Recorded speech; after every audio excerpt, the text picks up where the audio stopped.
اعوذ باللہ من الشیطان الرجیم بسم اللہ الرحمن الرحیم الحمد للہ رب العالمین والصلاة والسلام علی اشرف الانبیاء والمرسلین وآلہ الطیبین الطاہرین۔ بسم اللہ الرحمن الرحیم۔ الف لام میم را تلک آیات الکتاب والذی انزل الیک من ربک الحق ولکن اکثر الناس لا یؤمنون۔ سورۃ الرعد آیت 1۔ الف لام میم، ان کو حروف مقطعات کہتے ہیں۔ اس کے بارے میں ہم نے قراراً موقف اختیار کیا کہ ہم لوگ عام بشر، عام انسان اس کے مخاطب نہیں ہیں۔ یہ ایک رمز ہے اللہ اور اپنے محبوب کے درمیان۔ البتہ ایسا بھی نہیں ہے ان کے کوئی مطالب اور معانی بھی نہ ہوں۔ یہ رمز ہے، مطالب ہیں، معانی ہیں۔ دلیل یہ ہے کہ بعض دعاؤں میں یہ بات ہے، یا کاف ہا و یا عین صاد، یا کر کے پکارا ہے ان حروف کے ساتھ۔ یہ اسماء اللہ الحسنیٰ میں سے ہے۔ لیکن کاف سے کس مطلب کی کون سے اسماء اللہ الحسنیٰ مراد ہیں؟ کاف یا، عین سے، ہا سے، یہ ہمارے علم میں نہیں ہے۔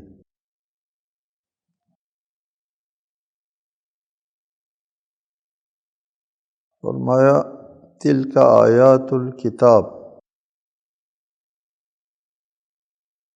یہ الکتاب کی آیات ہیں۔ الکتاب سے الف لام سے شاید اشارہ ہے قرآن مجید کی طرف کہ یہ آیات ہیں قرآن مجید کی۔ والذی انزل الیک من ربک الحق، اور جو کچھ آپ کے رب کی طرف سے آپ پر نازل کیا گیا ہے وہ حق ہے، لیکن اکثر لوگ ایمان نہیں لاتے، اکثر لوگ اس حق کو نہیں مانتے۔ حق ہے، حق ایک امر واقع کو کہتے ہیں۔ اگر آپ کی بات حق کے مطابق ہے تو آپ کی بات کو سچ کہتے ہیں، اور واقع کو حق کہتے ہیں۔ جو چیز واقع نہیں ہے اس کو باطل کہتے ہیں۔ باطل یعنی نیستی، نابودی۔ حق الشیء اذا ثبت، چیز ثابت ہے، موجود ہے، متحقق ہے تو اس کو حق کہتے ہیں۔ اس کے مقابلے میں باطل آتا ہے جو ناموجود اور نیستی ہے۔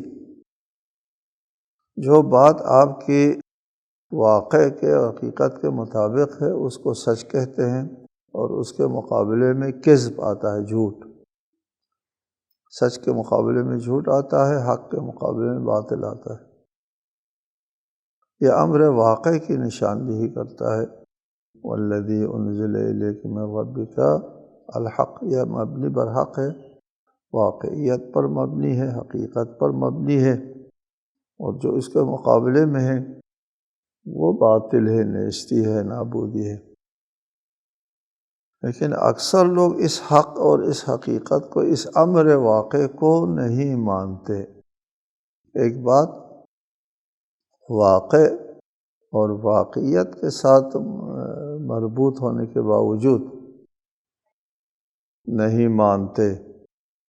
اگر کوئی چیز واقع نہیں ہے اور جھوٹ کی وجہ سے، جو افتراء کی وجہ سے، تو اگر اس کو نہ مانتے تو حق تھا، لیکن واقع اور حقیقت کو نہ ماننا جو ہے یہ ایک جرم ہے، اس کو اسلامی اصطلاح میں کفر کہتے ہیں۔ اللہ الذی رفع السماوات بغیر عمد ترونها ثم استوى على العرش وسخر الشمس والقمر كل يجري لأجل مسمى يدبر الأمر يفصل الآيات لعلكم بلقاء ربكم توقنون۔ اللہ وہ ذات ہے جس نے آسمانوں کو تمہیں نظر آنے والے ستونوں کے بغیر بلند کیا، پھر اس نے عرش پر سلطنت استوار کی اور سورج اور چاند کو مسخر کیا، ان میں سے ہر ایک مقررہ مدت کے لیے چل رہا ہے، وہی امور کی تدبیر کرتا ہے، وہی نشانیوں کو تفصیل سے بیان کرتا ہے، شاید تم اپنے رب کی ملاقات کا یقین کرو۔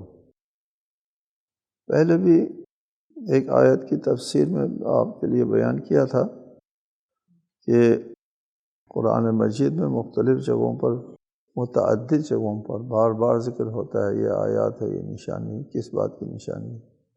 اللہ کے وجود کی نشانی ہے یا اللہ کی ربوبیت اور مدبریت کی نشانی ہے؟ بیشتر چونکہ قرآن کا مد مقابل منکرین قرآن اللہ کی ربوبیت کے منکر تھے، اللہ کی مدبریت کے منکر تھے، کائنات کے تدبیر امور جو ہے کسی اور کے ہاتھ میں دیتے تھے یہ لوگ، اس لیے عام طور پر قرآن مجید کا روئے خطاب، روئے کلام جو ہے وہ مشرکین کی طرف ہے، جو اللہ کو رب نہیں مانتے، اللہ کے علاوہ اور لوگوں کو رب مانتے ہیں۔ یہاں بھی ان کی طرف ہے، روئے سخن مشرکین کی طرف ہے جو قیامت کے منکر ہیں، اللہ کے ربوبیت کے بھی منکر ہیں۔ اللہ الذی، اللہ کی ذات وہ ہے جس نے آسمانوں کو اٹھایا، رفع السماوات، آسمانوں کو اٹھایا، بغیر عمد ترونہا، تمہیں نظر آنے والے ستونوں کے بغیر، ایسے ستونوں سے ان آسمانوں کو اللہ تعالیٰ نے اٹھایا جو تمہیں نظر نہیں آتے۔ ستون ہے لیکن وہ ستون تمہیں نظر نہیں آتے۔ ترونہا صفت ہے عمدن کی، یہ ایسے ستون جو تمہیں نظر آئے، اس کے بغیر، ایسے ستون کے بغیر جو تمہیں نظر آئے، ان آسمانوں کو اٹھایا۔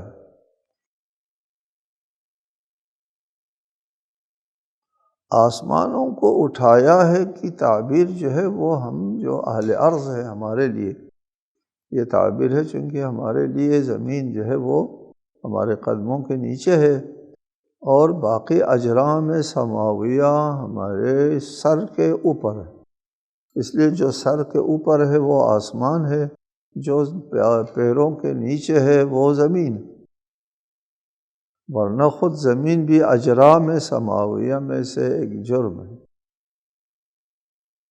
آسمانوں میں جتنے بھی اجرام سماویہ ہیں وہ سب کے سب ایک ستون کے ساتھ منسلک ہے۔ اس آیت کی روشنی میں آیت کی جو تفسیر یا ترجمہ جو ہم نے اختیار کیا ہے وہ ہم آپ کو بتا رہے تھے کہ ہم نے یہ اختیار کیا بغیر عمدن، ایسے ستونوں کے بغیر جو تم کو نظر آئے، یعنی نظر نہ آنے والے ستونوں سے۔ کچھ لوگوں نے یہ تفسیر کیا ہے بغیر عمدن ترونہا، تم ان آسمانوں کو دیکھتے ہو بغیر ستونوں کے اللہ نے اٹھایا ہے۔ رفع السماوات بغیر عمدن ترونہا، ترون السماوات، عمد کی طرف نہیں یہاں کی زمین بلکہ سماوات کی طرف ہے، یہ آسمانوں کو تم دیکھ رہے ہو بغیر ستونوں کے اللہ تعالیٰ نے اٹھایا ہے۔ بغیر عمدن بغیر ستونوں کے ترونہا، آسمانوں کو دیکھتے ہو تم. یہ معنی کیا. ہم نے کیا معنی اختیار کیا؟ ایسے ستون کے بغیر جو تمہیں نظر آئے. بغیر عمد ترونہا مربوط بعمدین ہے، نہ مربوط بسماوات. یعنی نامرئی ستونوں سے ہم نے آسمانوں کو اٹھایا ہے. ستون ہے لیکن یہ ستون نامرئی ہے. اس وقت کے انسانی معلومات کے مطابق ایک زمانہ ایسا تھا کہ علمی حلقوں میں، فلکیات سے مربوط علمی حلقوں میں بطلیموسی ہیئت یا علم فلک جو ایک مفروضہ تھا وہ حاکم تھا. اس کے تحت آسمان جو ہے وہ ایک دوسرے کے اوپر جو ہے وہ پیاز کے چھلکوں کی طرح جڑے ہوئے ہوتے ہیں، اور اجرام فلکیہ جو ہے وہ ان میں ثبت ہے، وہ ایک دوسرے کے ساتھ مربوط ہے اور عمد ہے.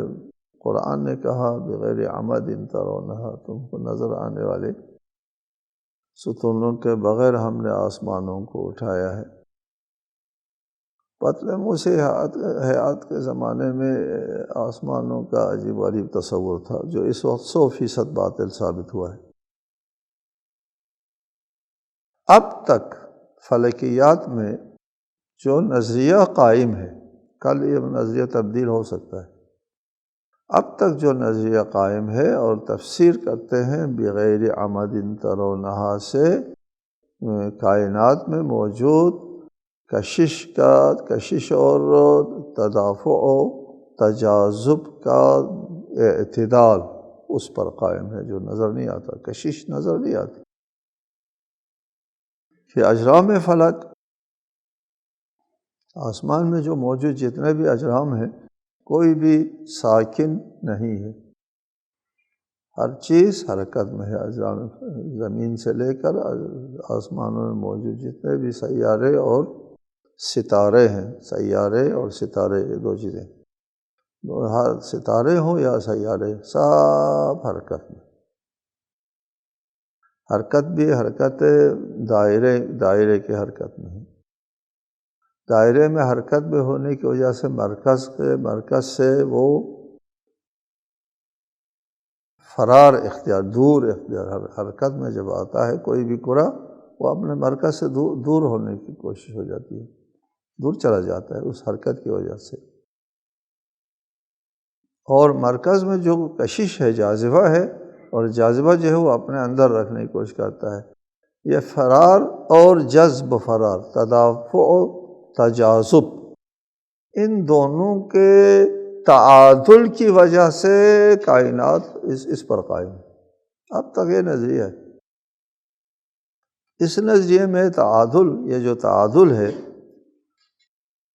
کشش اور فرار میں تعادل، حرکت کی وجہ سے فرار از مرکز، اور مرکز میں جو کشش ہے اس کی وجہ سے وہ مرکز کی طرف کھینچتا ہے اور وہ بھاگنا چاہتا ہے حرکت کی وجہ. ان دونوں میں تعادل کی وجہ سے کائنات کا یہ نظام قائم ہے. یہ تعادل وہ ستون ہے جو نامرئی ہے. اب تک یہ نظریہ ہے، لیکن اس پر جب دقیق مطالعہ کیا تو لوگ سمجھنے لگ گئے ہیں کہ اس کائنات کو کشش دینے کے لیے، اس کہکشانوں کو منتشر ہونے سے جذب کر کے کشش میں رکھنے کے لیے ان اجرام میں موجود قوت کشش ناکافی ہے. یہ تعادل معادل کی باتیں جو آپ لوگ کر رہے ہیں کہ دونوں برابر ہے، کشش اور اس سے مرکز سے فرار، تدافع، یہ منتشر ہونے کی جو چیز ہے، دونوں میں جو تعادل کی بات کرتے ہیں اس کے لیے جو ضرورت کی کشش ہے وہ نہیں ہے ان اجرام میں. حساب لگایا جاتا ہے کہ ہر جرم کا اور حجم کتنا ہے، ہر حجم میں کتنی کشش ہوتی ہے، اتنی کشش ہوتی ہے، اور اس کے لیے ضرورت کی کشش اس میں نہیں ہے۔ جب ضرورت کی کشش نہیں ہے تو کیا ہونا چاہیے؟ منتشر ہونا چاہیے۔ منتشر نہیں ہے تو پھر یہ باقی کشش کہاں سے آ گئی؟ ان میں تو ہے نہیں۔ نظریہ قائم کیا کہ باقی ضرورت کی 20% کشش کہتے ہیں کم ہے، ایک اندازے کے مطابق۔ یہ 20% جو کشش کم ہے، یہ کشش کہاں سے آتی ہے؟ نظریہ قائم کیا گیا، کافی سالوں سے یہ نظریہ قائم کیا گیا، نظریہ ہے، تھیوری ہے، یہ قابل تحقیق ہے، قابل تبدیل ہے۔ نظریہ قائم کیا کہ ایک بلیک ہول ہے، ایک مادہ مظلمہ تاریک مادہ ہے، اس تاریک مادے میں باقی ضرورت کی کشش موجود ہے۔ ٹھیک ہے، یہ نظریہ قائم کیا گیا، اور اس طرح اس نظام کائنات کی توجیہ کی گئی کہ جو قوت کشش درکار ہے وہ کہاں سے آتی ہے، تو مفروضہ یہ بنایا کہ وہ ایک بلیک ہول کی طرف سے وہ قوت کشش مل رہی ہے جو نامعلوم ہے، ایک تھیوری اور ایک نظریہ۔ بہرحال ہمارا خیال یہ ہے کہ یہ سب مفروضہ ہے ابھی تک، اور ان مفروضوں کی بنیاد پر قرآن کی تفسیر نہیں ہو سکتی۔ ہم نہیں کہہ سکتے بغیر عمد ترونہا سے مراد کشش ہے، وہ قوت جاذبہ ہے، نہیں کہہ سکتے، یہ تفسیر صحیح نہیں ہے، اس لیے کہ ابھی یہ نظریہ بدل جائے گا۔ آج قرآن کو آپ اس نظریے کے ایک تھیوری کے مطابق تفسیر کرتے ہیں، کل کو وہ نظریہ بدل جاتا ہے، تو آپ کیا کہیں گے؟ قرآن کی کیا تفسیر کریں گے؟ پہلے تفسیر کے بارے میں کہ قرآن یہ کہتا ہے کہ وہ کشش کے اوپر کائنات کے اجرام جو ہے وہ قائم ہے، یہ کہنا درست نہیں۔ یہ کہو صرف بغیر عمد، ایک ستون ہے جو تم کو وہ ستون نظر نہیں آتا، وہ ستون یہ کشش ہو سکتی ہے، کششی ہو، اور ہو سکتا ہے کشش نہ ہو، کوئی اور طاقت ہو جو اس وقت کل انسان کو کوئی شک نہیں تھا کہ وہ نامرئی ستون جو ہے وہ یہی کشش ہے۔ آج ان لوگوں نے دیکھا ہے یہ کشش ناکافی ہے، یہ ستون کی تکمیل نہیں کر سکتا، یہ کشش جو ہے اس ستون کی تکمیل نہیں کر سکتی، تو پھر وہ نظریہ بدل گیا کہ وہ ستون تو وہ کشش تو وہ ستون نہیں ہے۔ اس کے لیے ایک نظریہ بنایا ہے، ایک مفروضہ بنایا ہے بلیک ہول۔ بلیک ہول ایک نظریہ ہے، ایک نظریہ صحیح ہو سکتا ہے، غلط بھی ہو سکتا ہے، کوئی اور حقیقت سامنے آ سکتی ہے۔ یہ ستون نامرئی جو ہے وہ آنے والی نسلوں کو علم ہو سکتا ہے، آنے والی نسلیں جو ہے وہ منکشف کرے گی۔ اس لیے قرآن کا بھی یہ چیلنج ہے، سنریہم آیاتنا فی الآفاق وفی انفسہم حتی یتبین لہم انہ الحق، حق آشکار ہونے تک اللہ تعالیٰ اپنی نشانیوں کو آشکار کرے گا۔ سنریہم آئندہ کے لیے، لہٰذا ہم اس کو آئندہ پر چھوڑتے ہیں، اس وقت قطعی فیصلہ نہیں دیتے ہیں کہ وہ نامرئی ستون کیا ہے۔ ہم یہ تو فیصلہ دے سکتے ہیں کہ ایک نامرئی ستون کے اوپر یہ کائنات قائم ہے، وہ نامرئی ستون کیا ہے اس کی ہم تفسیر نہیں کر سکتے۔ یہ ہے اصل صحیح تفسیر، یہ ہے کہ یہ کائنات نامرئی ستون پر قائم ہے، وہ نامرئی ستون کیا ہے ہم کہتے ہیں ہم کو علم نہیں ہے۔ سائنس والے یہ مفروضہ قائم کرتے ہیں، یہ مفروضہ قائم کرتے ہیں، ان مفروضوں کا ہم بعنوان مفروضہ ذکر کر لیں گے، نہ بعنوان تفسیر قرآن۔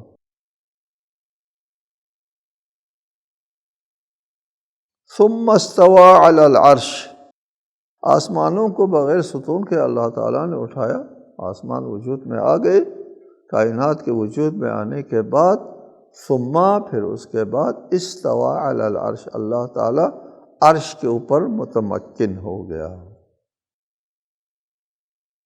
پہلے بھی ذکر آیا ہے کہ اللہ تعالیٰ کا عرش کے اوپر متمکن ہونے کا کیا مطلب ہوتا ہے۔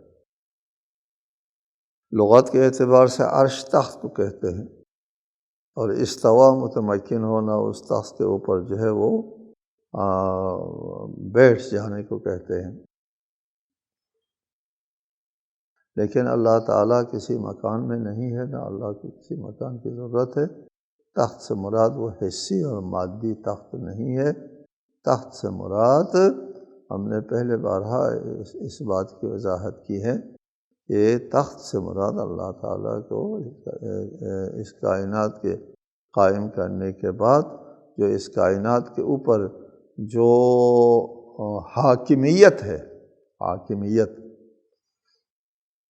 بمعنی تدبیریت، اس کائنات کی تدبیری مقام کے اوپر اللہ تعالیٰ متمکن ہوگا۔ کائنات کی تخلیق فرمائی، تخلیق کر کے اس کو اپنے حال پہ تو نہیں چھوڑتا، اور اس کائنات کی تخلیق کے بعد اس کی تدبیر بھی اللہ کرتا ہے۔ استوى علی العرش، عرش سے مراد تدبیر کائنات،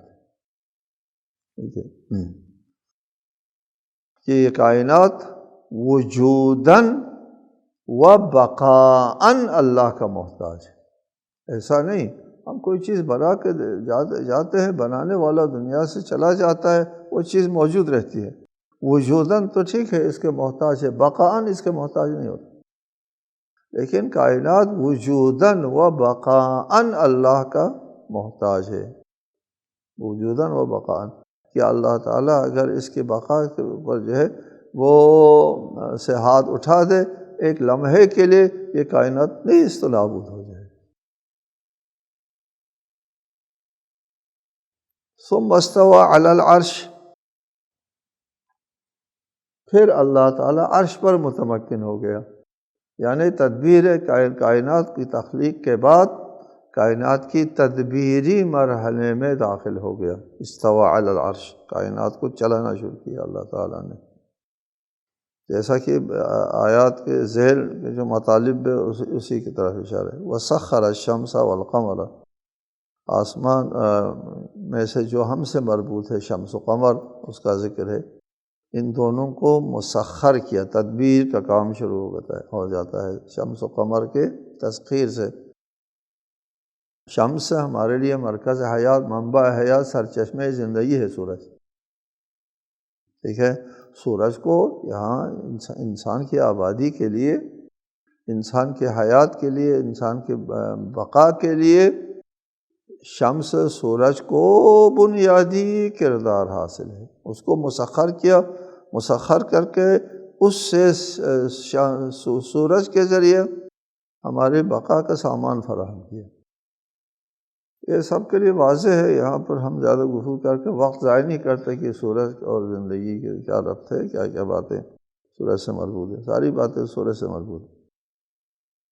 والقمر، اور قمر سے بھی ہماری زمینی زندگی کے بہت سے امور مربوط ہیں، ٹھیک ہے جی۔ ان سورج کو اور قمر کو اللہ تعالیٰ نے مسخر کیا تدبیر کے سلسلے میں۔